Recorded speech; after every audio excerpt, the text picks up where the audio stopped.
Welcome to Business Cake. These are conversations for people who are building their ideas, and it's great to have you. It's wonderful. This is season 2, and we are giving updates, snapshots. Think about it as live journaling, I guess, on what we, Patrick and I, are actively working on and building. There's several projects and businesses between us. There's some we're working on together. And so we're going to, kind of use this season as a chance to get a sneak peek, a behind the curtains look into that. We're going to try to be as open and vulnerable, forthcoming on this stuff as we can be. I think it's what people who are building, who are in the arena, as Roosevelt says, appreciate and get strength from. So we'll also, just while I'm talking about the season, we will have lessons learned. We're going to do a couple of deep dives on books and things that have helped, tools that have helped Patrick and myself. So we'll have some of those sprinkled throughout. So, this is a hopefully encouraging and equipping conversation that you can really get some insight into building. And if it helps you on your journey or encourages you where you are, I think that is even better. So today, Patrick gives a recap, an overview about him launching Jajeh Financial, which is his finance and accounting, bookkeeping, tax business. His journey through that, starting a coffee shop, and eventually kind of what brought him to a moment where he had to make a full-throated, wholehearted commitment to being an entrepreneur. And it's, an interesting, but it's a practice. But it's a commitment that he made. So he'll talk into that, and you'll get to hear his process about it. So thanks for listening. Thanks for joining. I hope you enjoy it.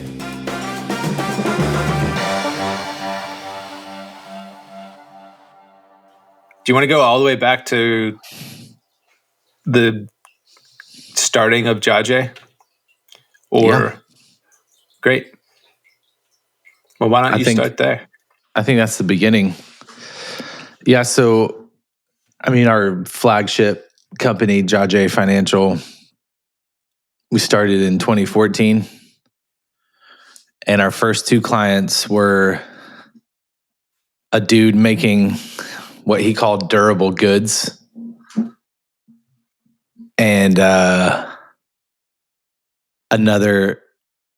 second client was my mom, your mom, with her rental house. Your mom is also mine. For our listeners, if they didn't know that, we're brothers. So that's at least we are now. Yeah. So they both needed bookkeeping, and I had an accounting degree and was, people knew that. And there wasn't much else about what. That was great. And it's just through talking. They were just like, man, I need help with this. And it's like, yeah, that's not hard. We can do that. QuickBooks Online was $5 a month. Now it's up towards $100. And I remember Keith, I told him we need to charge him. I was like, dude, I can help you, but we have to charge you. He's like, okay. I was like, $40 a month. He's like, I can't do that right now. And that was funny, because now thinking about that, it's like, everyone's got to start somewhere. But it's like, man, Our first client couldn't even afford to pay us $40 a month. So I think he paid us every now and then $100, whenever he could swing it. Yeah. And so, this basically started because Melody, my wife, really likes organizing things, and was an experienced bookkeeper, And so she at that point was staying home with our kids. We had 2 at that point, and we had our second one in 2014. And so it was just like, I'd come home from work and it was like poop and diapers, and she tried to get the kids to eat and everything's messy and kids are yelling, and it's just this never ending kid care. And so when she sat down to reconcile somebody's books, it was manageable and controllable and had an end, and she could check it off and feel like, okay, this is nice. And that's kind of where everything kicked off for us, because she really needed an outlet, honestly. So I didn't realize that. That's what got you. That was the catalyst for you starting Jajeh. Was Melody being like, I need to be able to work on something that is productive.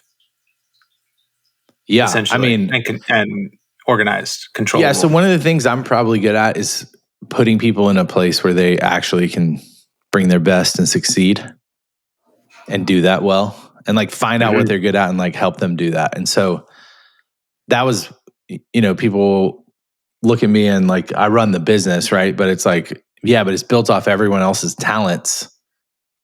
The people that we have, they're good at all the actual things. I am good at accounting and reviewing trial balances and giving guidance and stuff. I've learned a lot, but it's like, I see somebody who's good at something. I'm like, I can make money off of that person if they do that. And that's kind of how that kicked off. So then, did you want to do that? Like, had you thought about starting a business or running that, or? Well, at that time, I had a thought that was like, if we're going to grow, I don't have any way to grow. Like, I'm not, salary is great. I appreciate people that have W-2 jobs and everything. And it's like every business has people that work for them. So that's a huge part of the workforce and necessity. But for me, I don't like other people determining how much I can earn, and so with a business, if we wanted to grow, whether it's 2x, 3x, or exponentially, then you can do that. And so a business provided that opportunity for us where it's like, look, we don't know it's possible, so let's just create this business and see what it can grow into. So that's why I did want to start a company, yeah.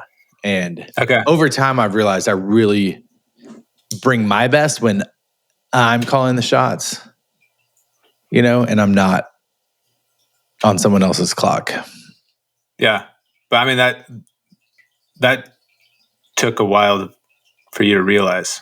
I think it took a while, and I'd go back and forth, So we moved to Atlanta, and I took a W-2 job with a real estate nonprofit in South Atlanta.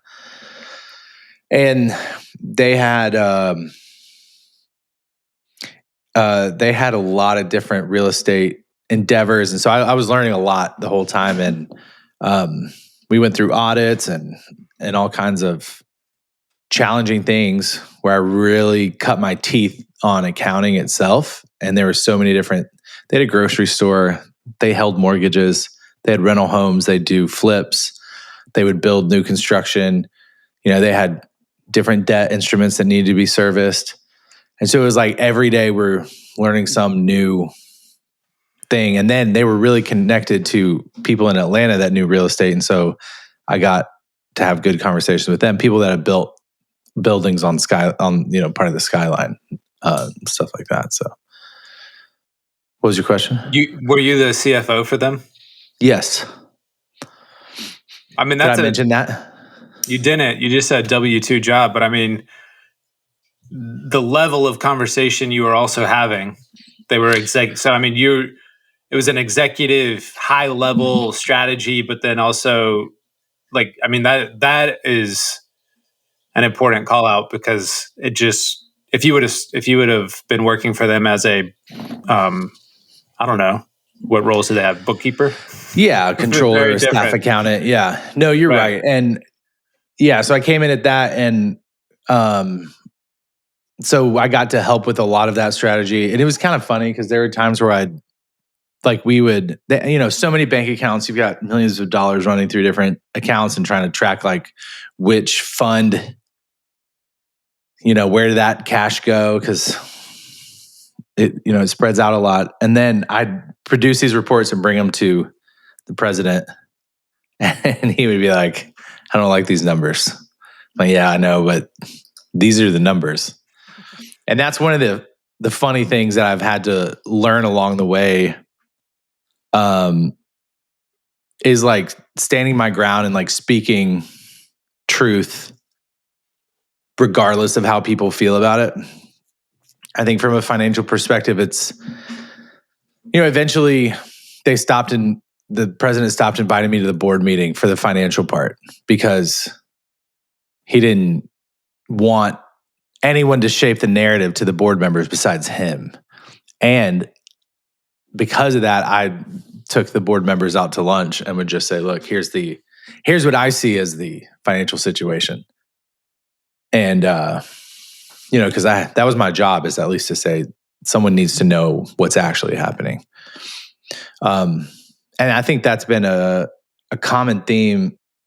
A lot of business owners, especially if there's cash somewhere, they don't want the truth, or at least if they're recognized and they have some amount of success, like they don't want to be bothered with the truth. They don't want to be disrupted by bad news or challenge.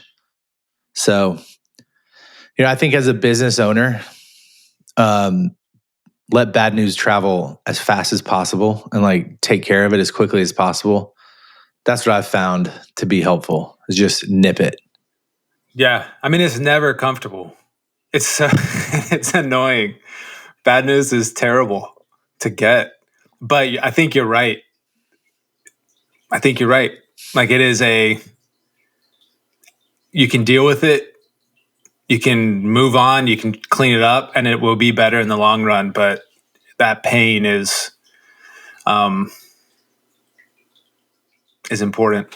So, all right, that's 2014, right? That takes us all the way up to like 2015, 16, 17. Oh, okay. Okay. So, the other thing I would say is like any leadership position, you're in leadership to deal with problems. Like, I think this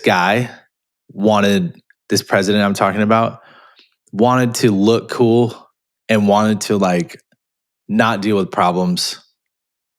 He just wanted to be there to have all the good sides to leadership. And I think when you get a leadership role or when you start a company or whatever, problems are the number, maybe not the number one, like vision's important and team is important, but one of the number one things that you're going to contribute is dealing with problems. And so you have to be prepared for bad news and problems. And so when it happens, you're not thinking, oh man, something's wrong. You think, oh yeah, this is exactly right. This is why I'm here. Let me deal with this thing. So, all right. So jumping back to the story, along the way, this nonprofit had a lot of partners, and they had 7 different entities, and we ended up combining some of the entities and trying to simplify their organization as a whole because it was so massive. And so as that happened, they shed, they probably had 25 different financial partners. And so they were like, hey, we don't want to do this financial partnership anymore. And a lot of those people were like, well, we need somebody. And so I was the one meeting with these people, telling them, you can't be part of this organization anymore. And like, well, what do we do? It's like, well, I'll help you. So I asked the leadership team at my job, can I take them as clients? They're like, yeah, please, sure do it. So I did. And so that kind of took our client load. It doubled it.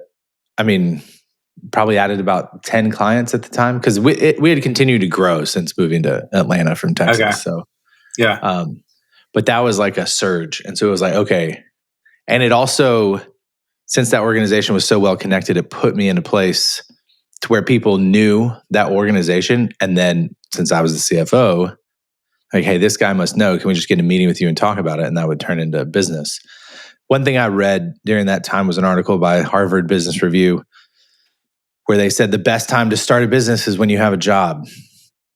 And that's kind of what we did. And so I had that W-2 job, and we continued to build our client base. And in 2018, I left that company to go full-time with our company, which was the first time I had done that, where it was like 100% self-employment.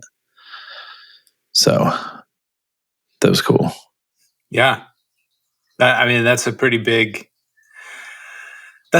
step. What was when you took that step? I mean, I'm sure some of it was leaving the organization where you were, but then also, more importantly, stepping into something that you wanted to build.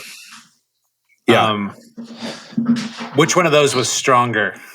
Like, which one of those motivations at that Leaving time? the job? Or wanting to, or like the desire to build something? Well, the other funny thing about, I think, the CFO role in particular is it has to be a good fit. And so I've been in several situations where it's just no longer a good fit. Like the thing that I have is not the thing that they need. And so, yeah, with that company, I had done a lot of work, the 7 organizations down to 1. And then, we launched a couple other initiatives, and we moved them to the cloud because they were, it was all paper and all old school. So, we changed a lot of things. And so at that point, I was kind of like, I feel like you need a different kind of CFO that will come and maintain, or, and improve incrementally, but there's no huge swings that have to happen.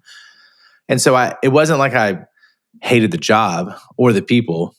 All that was great. It was just, I was looking for challenge and like, what can I sink my teeth into? Like, I want to go get something. And so that's where the excitement probably was on the go build your company place. Were you doing taxes for clients at that point? Yeah, so I started tax work in 2017. And so this was 2018. So 2018 was my first year by myself preparing, because I had a partner the year before that who was training me. Okay. And so, yeah, we started doing tax work in 18. So you had number of clients for bookkeeping. You had tax work. Those were probably the 2 mainstreams of revenue. Yeah, when so you stepped bookkeeping. Out. Yeah, you have bookkeeping and payroll, and kind of this like regular recurring, like bill pay and invoicing and customer accounts, like workers' comp audits, whatever. So you have that admin, financial admin, and then you have tax. Yeah. And so, and those typically go hand in hand. A lot of CPAs that charge, several $1,000s for tax don't want to do bookkeeping, and a lot of bookkeepers don't want to touch tax. And so you have to find the clients that fit you where you can actually do both. We can do their bookkeeping, and this tax is within my ability to execute. When you stepped out, was there enough work or like support, revenue, clients, whatever that good term is, but was there enough for you to where you were like, yeah, I feel pretty comfortable, I'm just stepping out and I'm just going to grow this? Or was it a stretch for you and Melody? It was probably a stretch. I don't remember feeling the financial strain in those days. I feel like we had enough, and we had some built up that everything was okay. We knew we had to grow. And so I was trying different things like networking, or not really ads, but just, asking people for referrals and like, what could I do to grow? Continually working on our fee structure. So, one of the other things that I've learned along the way is when you're the one doing the work, or it's your business and you're the one setting the fee, you're probably going to suck at one of those things. And so we were doing really good work. We sucked at setting the fee. People would need something. It's like Keith in the beginning, like, hey, $40. It's like, it's okay. Don't worry. I'll help you. Because we did want to help people. We wanted to help them with their businesses and help them achieve like their dreams and visions for their companies. And so I've had to continually challenge myself to not be afraid to charge what I should charge, and defining that is kind of nebulous sometimes. Like, how much is a project worth? So you got to do work on researching that and finding what tier you fit into. I think designers, the same things apply. Like, how much are you going to charge for this project? Because you could charge $300 for a logo or $15,000 or whatever, Mm-hmm. So you had to do that work, and then you had to set it and then stand by it. And so I remember our minimum in the early days was like $100 a month. Like, we're not going to take anyone below 100. And then it slowly moved up and moved up and moved up. So Decimal is another bookkeeping service that's out there. Their minimum is $1,000 a month. And they don't care how much you're bringing in or making or whatever, but you're not going to get on for less than $1,000. We're not to that level yet, because I think we still help a lot of people get up and going, but I stand by good billing practices. I've also put into place someone else who can send the invoice and follow up on it, which is helpful, because then all I have to do is say, hey, look, this is how much it is. And then Brooke will take it and run with it and just be like, all right. So that way, it removes a little bit, because some people will be like, come on, Patrick, it's just me and you, man. It's like, all right, my kids don't need to eat. You're right. You can have this for free. All right. Can I pay you in eggs this month? Sure. Ridiculous. We need to eat. Yeah. Well, it's interesting how personal that pricing like that is, because it should just be on one hand rational, logical, like, here are the things, this is what we're going to set it at. But I do think when it's your work and business and it's you, it becomes a very personal thing to set that cost, to set that price and say, what am I, especially as you start going up. And then I don't necessarily know, I don't know why, but I have been in a number of conversations with business owners who are doing a lot of the work and the service, and the tendency is to undercharge. Yeah. And it's by far, and I think that's hard. I think for me, one of the things that's changed that in particular is I want to have clients who make a lot of money now. And so I'm going to find those clients and then charge a lot of money, because the service that we're offering is worth that. And I know that now. And so when somebody's like, hey, can you do it for this much? It's like, look, give me a one-time thing. I'll help you get up and going. And then here's 3 other people you can go talk to. And maybe they're the right fit for you. Yeah. Right. Because it is worth it. I think that's the key. It is. During that time, wasn't that when we started the Zoom calls with Andrew and Sebastian and Corey? Around that time when you stepped out full time? Are you talking about Spocked? Yeah. Oh man, we talked about 2017, 2018. Because I think one of the first drivers for that, you were, in my mind, in my memory, you were like, I'm stepping out on this, and it would help to be able to have these conversations. And each of us were like, we had young families, we're trying to build careers in different ways, and so we all just started to have those conversations regularly. I think that was one of the impetuses. Well, I don't remember the time on that. I'm not going to be able to recall that. But yes, I do know that I remember hanging out with all those people and sitting on the back porch and talking through stuff. And I remember I was like, man, I need a group that I can throw all this to, because support is important as you're building something and you're dealing with all these problems and working through this stuff and challenging other business owners and whatnot. Like, you get home and it's like, man, I need to get filled up, because my family also, like, by that point we had 4 kids, and they all need, and Melody can't have me just running around like a rag doll. I need to be able to continually give. And so that was a group that I was just, it's nice to hear what everyone else is going through, and we could support each other as we're doing that. So yeah, that was definitely the motivation. Yeah. Like-minded, I think, people. I think that's a lesson. It's finding those people that you can have conversations with who are like-minded. Because I think those guys in particular, for me, it's like there's similar values and family and those things, but there's also, I think, a level of ambition where they want to grow, they want to push themselves, and those are important people to have around. Yeah, it is important. Your own support team, for sure. Especially if you're a builder, because you need to. One of the other things I've learned. We'll just keep going. I'll jump back to the story in a second. But okay, great. One of the other things I've learned is like your mentality is critical.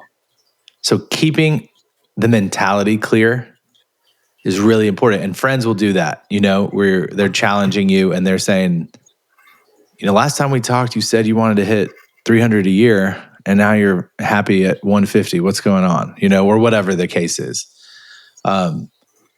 It's like one of the guys, John, that we talked to, Will, in Nashville, said that he got up every morning, he read something inspirational, and I've taken that from him because that mentality matters and the focus matters. Like my business coach makes me print out my goals for the quarter and have them on my desk and look at them every day to keep that mentality clear. And I think that's something that I just came to probably in the last year,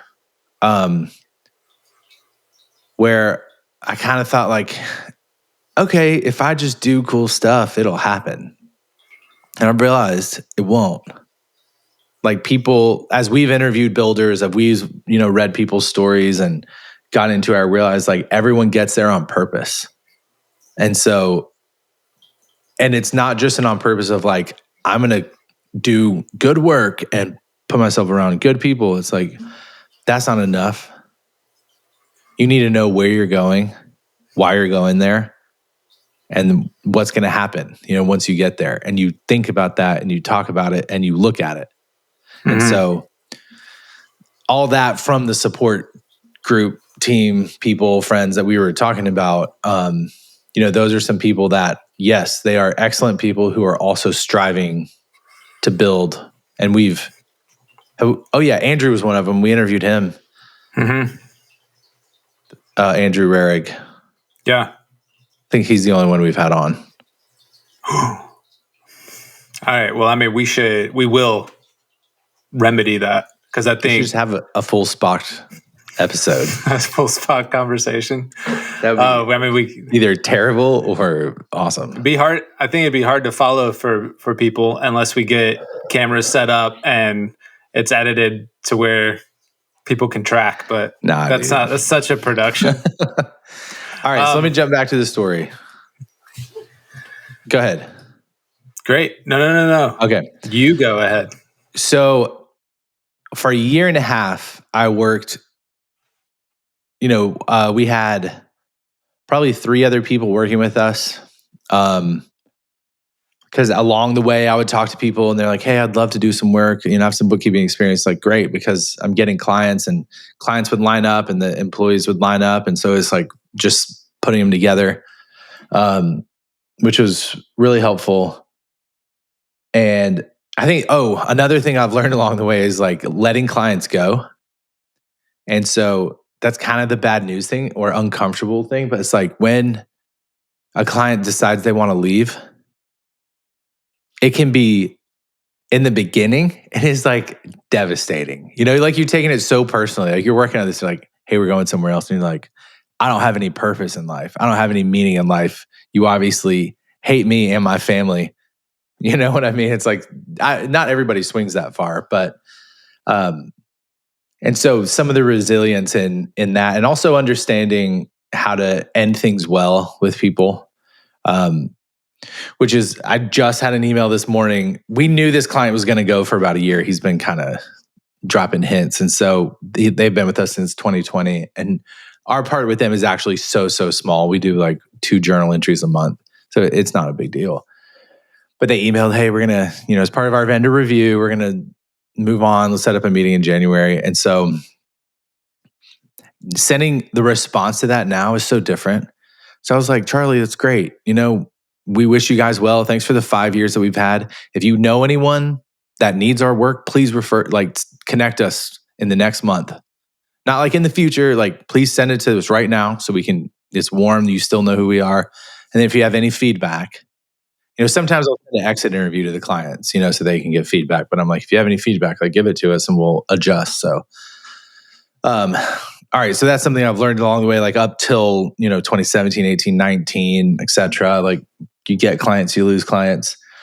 And then, of course, like everyone, COVID hits. And so that changed a lot for us as far as the type of work we were doing, who needed our work, because people that wanted PPP funds, which was like the free money for salaries, or the idle loans or other things like that, they needed all their books done and they needed things to be in order, and they needed someone to help manage that process too, because you had to turn in all your payroll reports and things like that.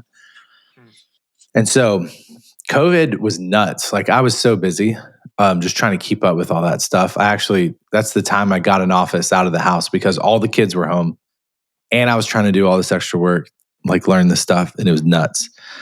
And during COVID, because everyone was in their neighborhood bubble, we started hanging out with our neighbors. And by October, hanging out with our neighbors 5 out of 7 nights, not just seeing them. We just, go eat, or they'd come over. This is Will and Zuzka. So by October, we had spent so much time together and talked about so many different things. Will had a bad day at work and was like, I need to do something else. Let's build something. So I was like, great. I just had a call that day with a coffee roaster. Let's start a coffee shop. I had experience in coffee from college. And so that was the birthplace of Tchin Tchin. And so along the way, while I'm building this financial company with the bookkeeping and the tax, then we launched Tchin Tchin kind of, within the first 6 months, 7 months of COVID. And so that was cool. That was its own journey and experience. I think, we initially just wanted to roast, and then it turned into a shop. And so all the lessons that we learned, we started with an idea, and that was it. And so it's different when you start with a recipe book, or you start with a franchise, you start with a brand, and all that stuff. When you're just creating it from scratch with your friends along the way, man, it's intense. And so we wasted money hiring the wrong people to do a job we didn't need done. And what I actually mean by that is we thought we needed an architect in order to get a particular permit. And so I paid an architect that ended up not following through. So I paid another architect. Yeah, I know. And I paid another architect to do this thing that we ended up, and we tried to get that permit, and they're like, what you do doesn't need this permit. You need this other permit.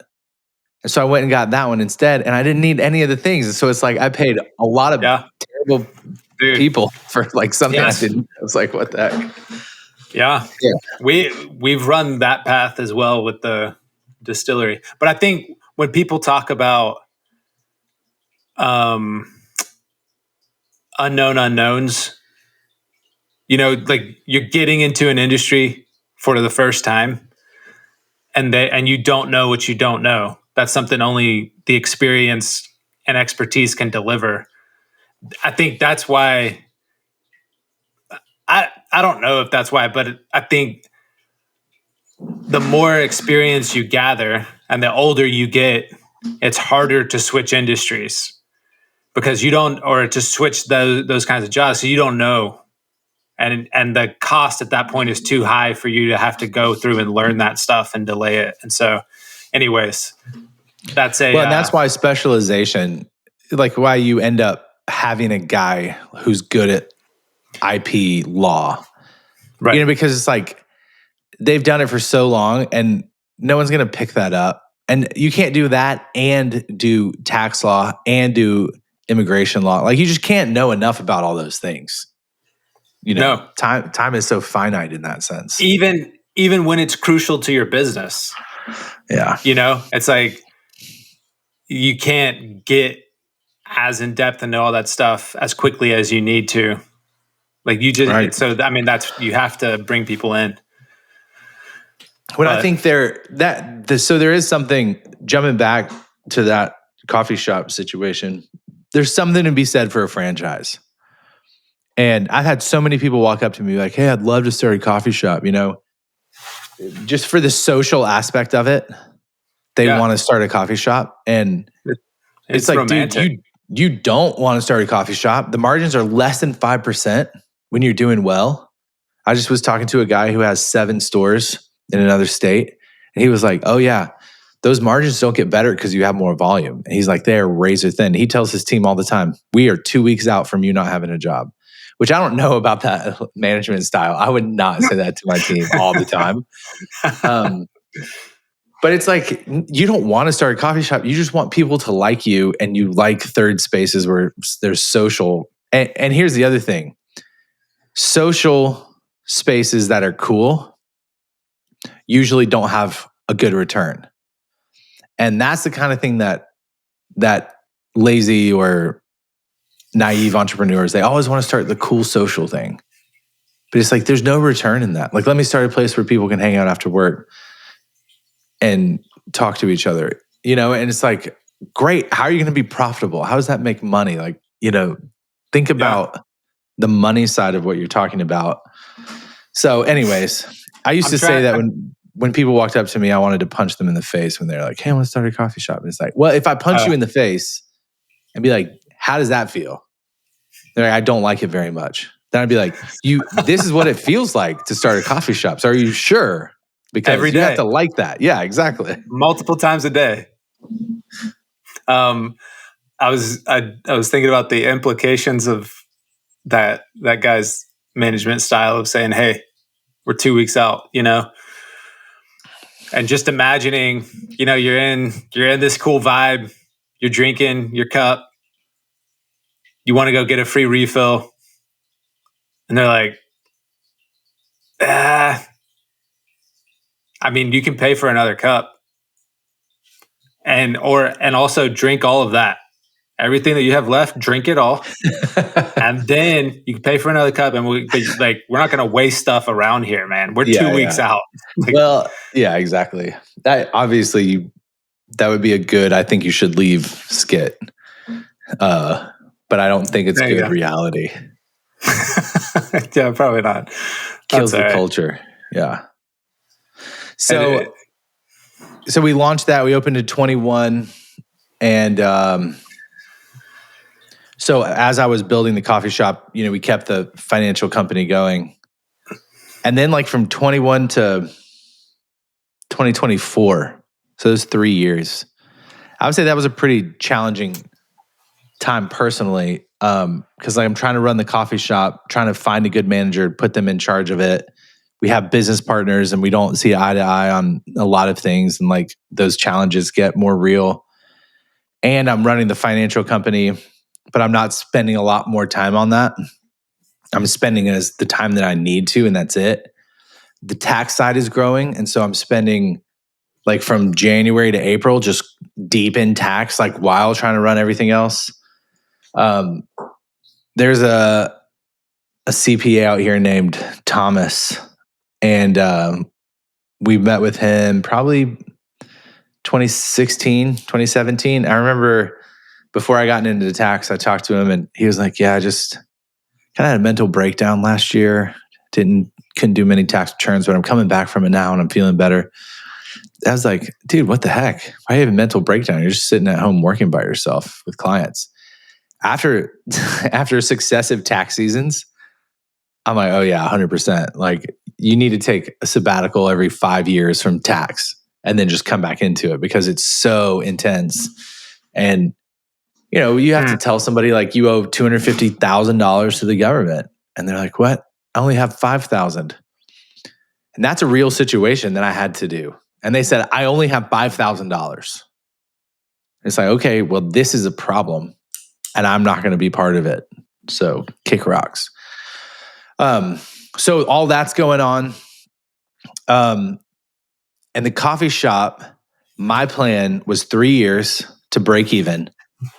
And we needed enough cash to push the burden from investor funded to customer funded.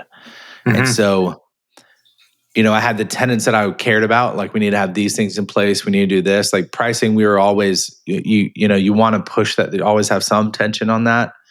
I kept it low in the beginning because we just wanted to get people coming in. I remember the first year, we were like, man, if we could just hit $500 a day, it was awesome. We were like 40, we do like $416. I'm like, sweet. And then there was that time where we broke through and we were doing $500 a day regularly. And then I was like, man, if we can do $1,000 a day, and so that kept going up. And I just remember that process of watching the customers come in and interact with them. And the funny thing is like, no one knew me before that. So they just think I'm a coffee guy. They're like, oh, Patrick, the coffee guy. And it's like, yeah, I mean, I've only been doing that coffee shop for like 4 years. There's a lot more to me outside of it, but that's fine. Right.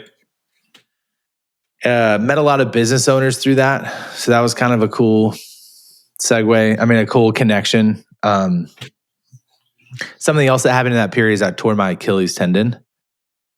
And so that was like a major injury where it's like I'm trying to keep all this stuff going and physically I can't do much.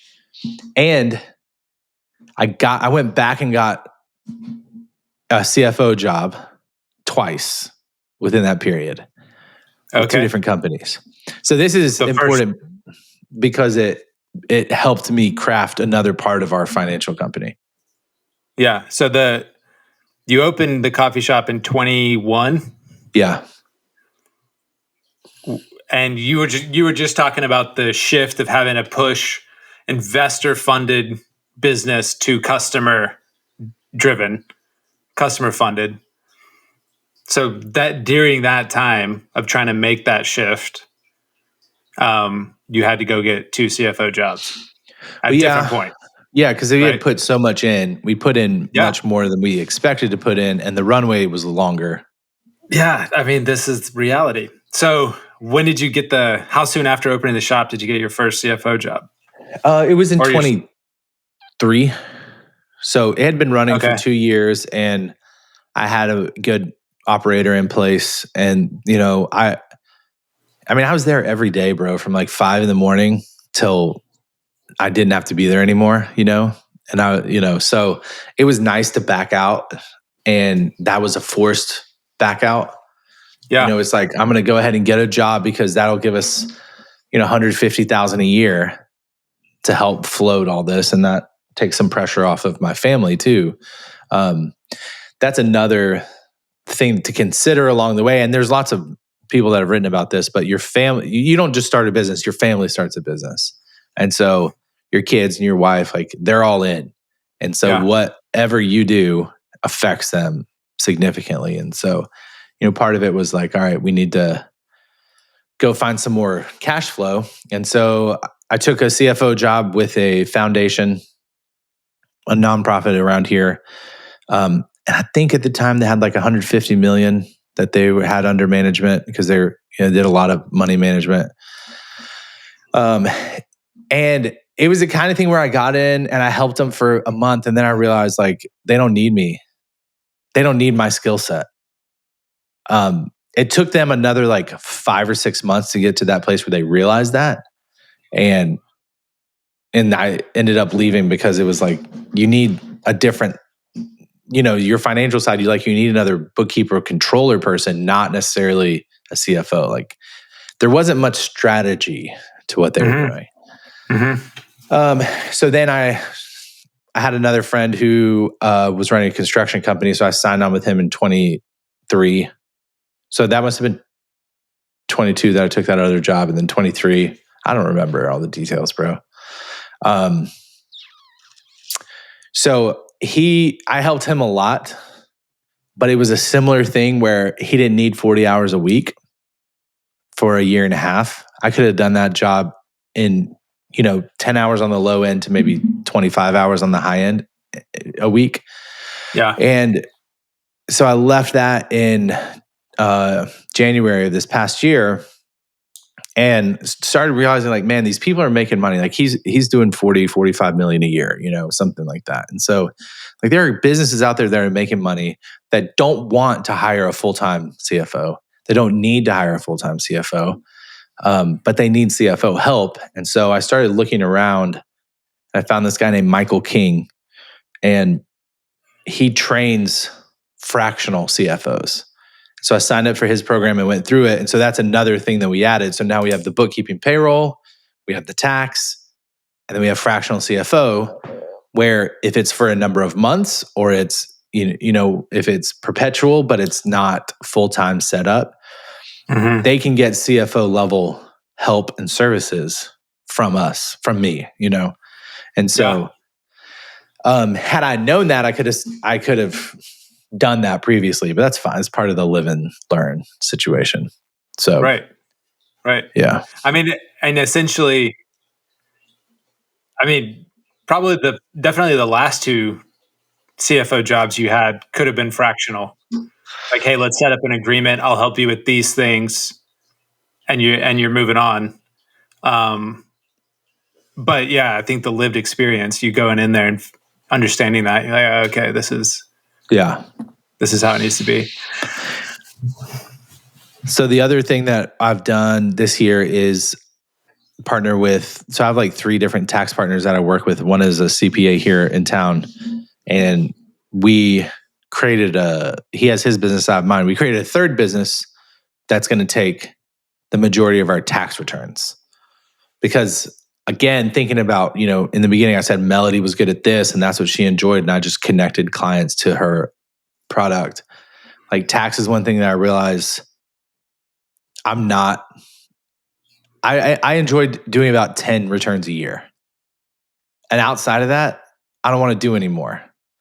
That's kind of as many as I can handle more, but I don't enjoy them after that. And so me and Jason started a CPA firm together where he is going to handle Unison CPA, where he's going to handle all the tax work. So that's kind of nice because we've got these different buckets, and different revenue streams that we can build. And he's really wanting to go buy a firm and like grow this baby. So that's kind of fun to see what might happen with that.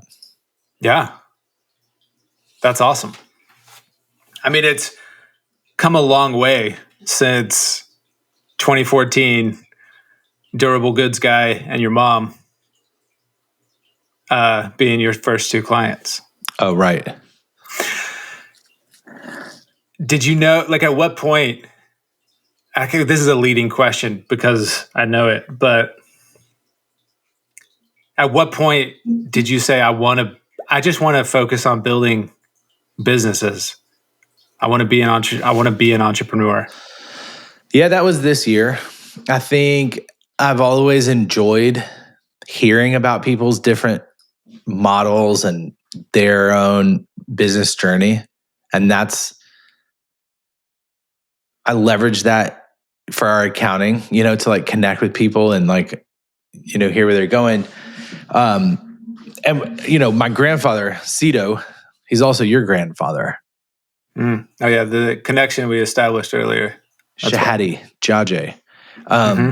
He was an entrepreneur, and he went out and built a lot of stuff and started from nothing, started from very little. And really, what do they say? Bootstrapped everything that he did. Yeah. Not the right term. Yeah. And so I think this year, after building Tchin Tchin, the coffee shop, and after working in other businesses and then working in our own financial company, committing to the thing inside me that loves to start something and then put people in the place where they can excel at that. with the specialization that we were kind of talking about earlier, like it's like I can't do everything. I can only do fewer and fewer things. And so this is the thing that I really want to do is like find something, get people who can run it in there, support them as they go, and then go find another something. So that's where I'm at this place in my life. Was that your question? Yeah, that was it. I mean, it is also... Since you had the answer already teed up, was that what you were looking for? I didn't have it teed up, but it is... I did know part of that story. The interesting thing, hearing your story, I think people, myself included, thought Patrick is an entrepreneur. I mean, you stepped out in 2018 to build your bookkeeping business out and tax business. And then you launched a coffee shop. And like in my mind, it was just, you were already doing that. And I think it's interesting to how that process of realization happens, like coming into this is what, and it's probably because we get to, like, your life is your own, you get to choose what you do. And I think the intent matters with that. And you coming to that place where you're like, no, I am going to do this. I'm not going to work for other people. I'm not taking other CFO jobs. Like, this is the thing that I want to get good at. And I'm going to go. Some people probably come to those kinds of realizations earlier. Probably some people it's later. I think similarly to you, it took me, I had my own journey of coming to that, but it's just interesting. I think these things aren't set. Everybody's story is different. And when you got to go through the prep work, for years you worked at Rackspace and that prepped, whether from network or from skill set or people development, whatever. So I think for me, when I was younger, there were a number of people who were like noticing that I wasn't good at sticking with something and treated it as if it was a negative thing. And I think that was not helpful. And had they said, okay, we recognize that you don't stick with something for very long, what can you do to align with that? And I could have gone to an entrepreneur training class, or college or whatever, or an apprenticeship with another entrepreneur where I learn how to do that well. Because I obviously I don't regret things in life. Like, that's not helpful. But if it's like, all right, if I was going to go back and do something differently, I would probably do that differently. Yeah. I think the accounting skill has been super helpful. But had I launched out as an entrepreneur 20 years ago, that would have probably been a different journey. Probably. I'm saying that ironically. Right. Because who knows? And all of this journey was important. But yeah. I understanding, because I think for you, it wasn't necessarily a character flaw that you moved around a lot. But I think on the face of it, that's how it was perceived. It's like, Patch is just not, you got to stick with stuff, man. Yeah, I think you're right. Like I'm trying to reframe that and say, if that's happening, like, how do you pick up on what's actually going on? Like the goodness that is there to say, hey, this is actually a strength for Patrick. What's happening within that? I think that how do you open that up? Yeah, it's a good question. I mainly deal with it with my kids, where I have to be careful to not see something that presents itself to me as a flaw, and then me respond to them like that. Yeah. So it's kind of like I have to stay curious and open for their own discovery of who this person is. Like an example, my oldest son is he's pretty non-energetic. He just, he kind of moves at a slower pace. And there's not this like aggressiveness in him to like, or tenacity to like go get it and do it, you know? And so like I'll ask him to do something, or he'll have a project to do for school, like in any situation. And he's just very, you know, not lackadaisical, but just kind of like, hey, can you go get that set of tongs for me from the kitchen when I'm grilling? And he'll like stop along the way and like say hey to some people, or maybe get himself a drink and then, you know, get him like, bro, you can't do, you know, I want to lay into him and just say, you're never going to get a job where people like that. It's like that. Sure, there's some coaching. Like if someone asks you to do something, just go do it. But there's something about the way that he approaches life that's different than me, and it's not bad. And he doesn't have to change it. Yeah. And I can support him because there's some place in life somewhere that fits him really well. And it's my job to help him get there. So I don't know how to answer that question for other people, but like for my own kids, I kind of get it. I get that. No, I see that as well. I mean, Goose, I'll just say his name. I was kind of like be super vague about stuff, but Goose is like that as well. And at first I was like, Patch, why can't you see that in your son? And then I realized I'm the same way with him. Is I'll ask him to do the stuff and he logs it. Yes. He knows what's happening and he starts to move that direction. But it's like that. Like he's going to do it and he will get there and it will get done. But it literally could be an hour later. Yeah. Also, he could forget in that hour and it not happen, but like he fully intended to do it. And so it's interesting because I think recently I've pushed him a little bit in that, and the thing that this solidifies is just getting him to acknowledge verbally that, hey Goose, did you hear what I asked you to do? Yeah, great. Okay, and you are going to do it. Yeah, great. And then I can then give him the freedom to do it. And if he forgets, like that's a different conversation. But it's like, I need some kind of feedback to know that it's stuck. Otherwise, it's just like it seems to me like it's meandering and just. Well, we have a tendency as parents to think like our kids don't have anything going on. And when we walk in and give them something to do, now they have something to do. But it's kind of more like the DMV where you walk in and take a number, you know, and it's like you put this request in.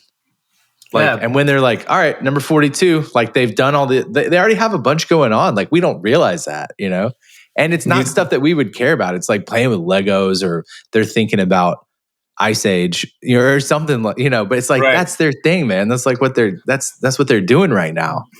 They're an entire person and they're thinking about something. Yeah. A lot of things probably feeling, no, you're right. When I think it's our job as parents to let them define some of that. I mean, I'm all for like intentional parenting or, you know, whatever, but I don't know who this person is completely. And so I have to be careful about, and you know, just jumping off of like how it happened for me. And also let me clarify with the business stuff, because you kind of brought it up. We have our financial company that has those 3 branches that I talked about. And those are all growing, and we're identifying different revenue streams or like the gas pedals within those and how to grow them. In addition, the other thing that I'm doing parallel with this is Cascade Falls, which is me and you. It's our private equity where we are launching companies. And so we're going to acquire some, we're going to start some, and we're going to put people in places where they can enjoy the job, and whether that's remote or physical.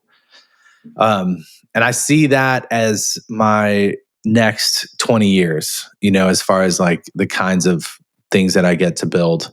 And for me personally, since this is an interview about me, I don't see money as an end in itself. Like there's a lot of things I want to do with it.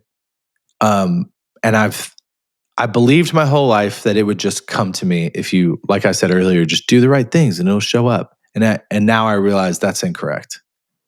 Like if you want to do something that requires money and you don't have it, you have to go get it and get the money, and then you can do the thing. We have a friend, Dave, who said, make as much money as you can because you can do more good with more money. That doesn't mean that you can't do good without money. That just means the scale as to what you can do changes with each zero that's added to that number that you're working with. So I think that's the cherry on the top of my story. You still got a lot to go, but I think it's good. I like the direction that we're taking for this second season of Business Cake, where it's going to be probably a bit more personal for you and I, for you and me, on what we're working on where we're going, and trying to share and open up that journey. I think we've talked about it in conceptual terms or given updates here or there as they come, but we're going to be more focused to deliver that, and so people can track the progress and the ups and the downs of those things as we build out our own ideas. So I think on the money piece, that is people have really strong feelings about money. How's that for a bland statement? But I think growing up in a Christian culture and environment, all of that, then it was either prosperity gospel type stuff where money is mixed with faith in this weird way, and that was kind of unhealthy, or it was a shunning of that where it was, hey, for your life, if you want to have a good life, you have to not have money. And I think both of those are just unhealthy viewpoints for people on how to live life well. And it's like, it's okay. Make as much money as you can, because you can do, it's good. You have to manage that. You got to do it well. It's like increased responsibilities, increased scope, all of that stuff. There's a lot of things that could go wrong. But I think that is part of the journey and the process. And you do have to just say, this is what I'm going to go do, and go do it. So we get the choice in that. I think that was my other point, is you saying, like, when you came to the point of saying, I am going to build businesses, I am going to be an entrepreneur. That was an intentional choice. And I think up to that point, you were doing it, but when you threw all your weight behind it, it takes a different tone. It takes different purpose. Like, I think I don't know. Like, I think what you've done this year has been different when you made that shift. Like, it's an important.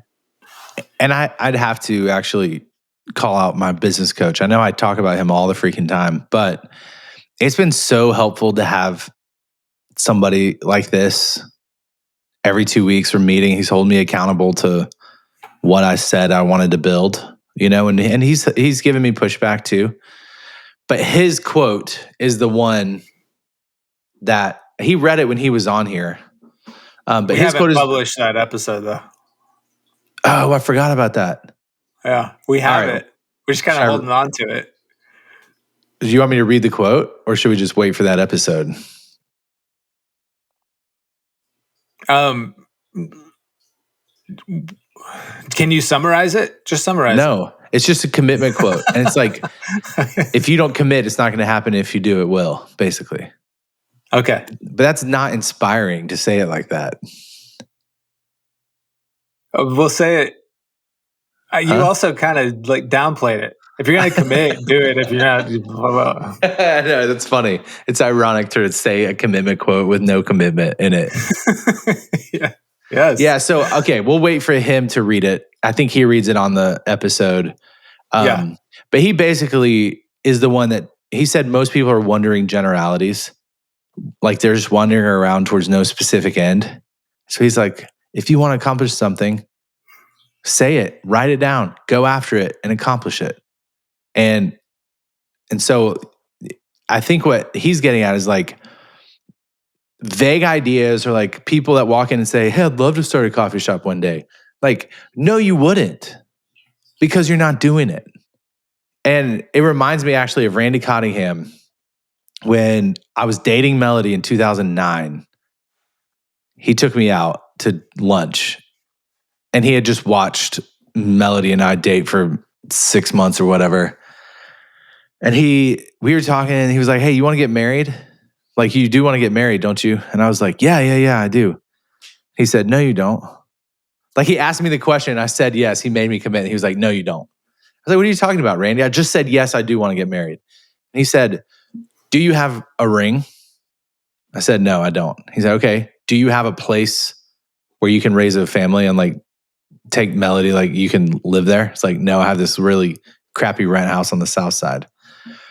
Nothing against the south side or rent houses, but it was not a place that Melody would ever live.